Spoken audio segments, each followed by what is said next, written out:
Today I am going to explain you the topic of memory fragmentation. This is very important topic in the operating system, so let us have a look into the topic of the memory fragmentation today.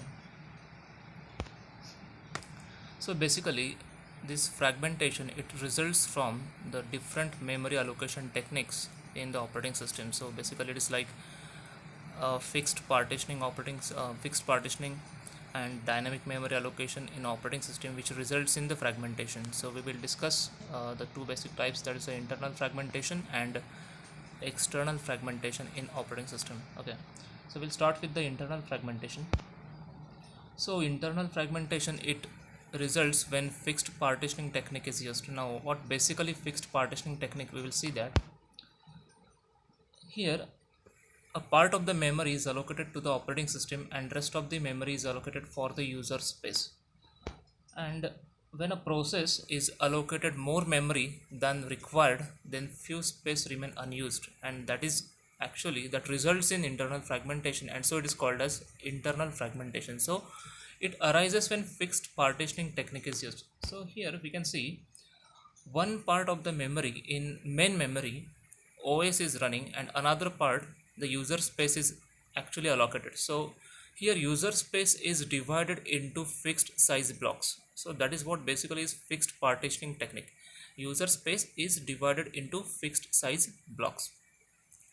Now the internal fragmentation, as it results from the problem that the requirement of the process is less than actual assignment. So we can see here, if process P1, for example here the process P1, the requirement of the P1 is less than its actual allocation. You can see here it is marked with the yellow, that is the used space by the process P1, and it results in the hole, that's a memory hole, that is specified here by shown here by the gray. Okay, so actual assignment to the process P1 is the summation of these two, but actually used by the process P1 is this yellow, and so it results in the free space. So such kind of memory holes when generates in main memory, it results in internal fragmentation. Okay, so these are the fixed block size, and all the processes irrespective of their size, the fixed blocks are allocated to them. So many of the process that results in such a kind of internal fragmentation, memory holes, that we call it as internal fragmentation here. So let us have an example that process P1, P2, P3, and the requirement of the process P1 is 8 KB, the P2, P3 10 KB, 9 KB respectively.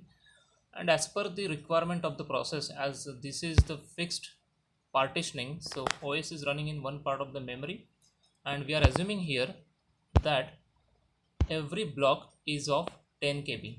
You can see this block is of 10 KB, then this block is of 10 KB, and this block is of 10 KB. Okay, so this is the main memory 30 KB. We have divided that in three parts, 10 KB each. So as per the requirement, P1 is taking 8 KB of the memory. Okay, so releasing you can say the unused space is so 2 KB. Process P2, it is taking whole 10 KB of the memory slot.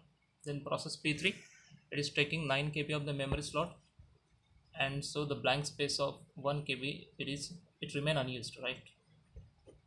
So the actual requirement of the process P1 and P3 is less than allocated memory, and so that results in these memory holes, or we can say fragments, and that is here the concept is called as internal fragmentation.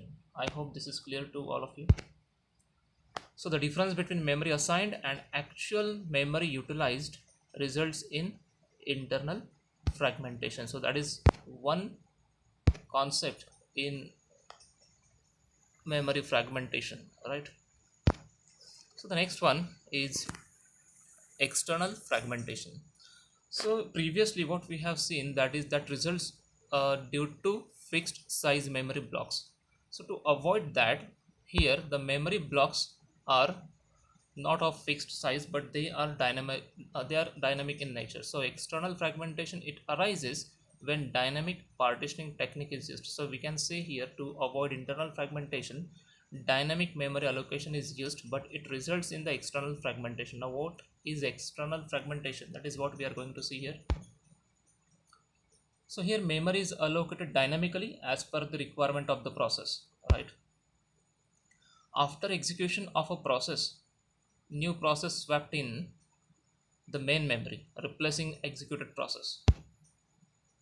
New process might take less memory than previously swapped out process, resulting in free memory areas which are so small to cater new process request. So what exactly is the external fragmentation that we are going to see with the illustration, the example.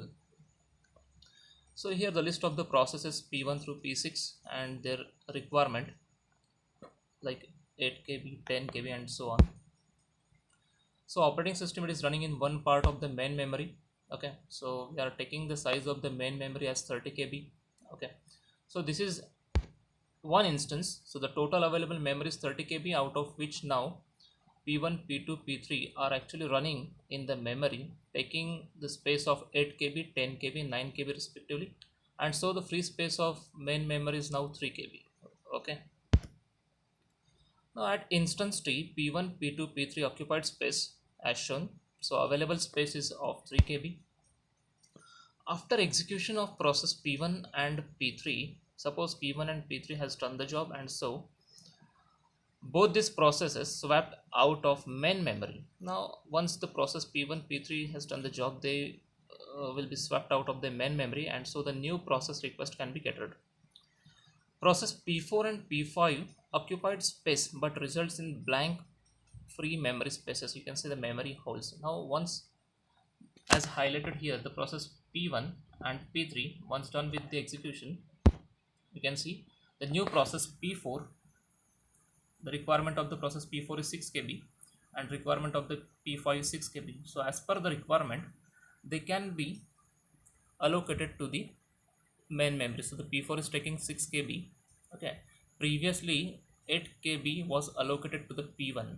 Now the requirement of the process P4 is 6 KB, so the remaining 2 KB, it is creating memory hole here. Now this memory space is so small that it hardly can cater new process request. Okay, so that is the one memory hole created here. Okay, the process P5 is again as per the requirement of 6 KB, it is taking 6 KB here. Previously the P3 was running there, right? So 9 KB, out of the 9 KB here you can see the 6 KB is in use. So 3 KB plus previously this 3 KB, that is total 6 KB of the free space is now here generated, right? So this results in memory holes, and this is called as external fragmentation. So this is dynamic in nature. Okay, so you can see the process P6, the new process which requires 8 KB of memory, can be placed in the main memory because the free space of the main memory here, it is 2 KB plus 6 KB. So the 8 KB of the memory space is available in main memory, and the requirement of the P6 is 8 KB.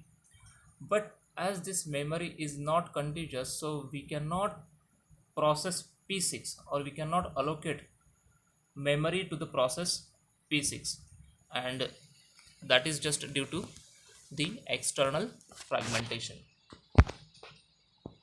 I hope this part is clear to all of you. Thank you.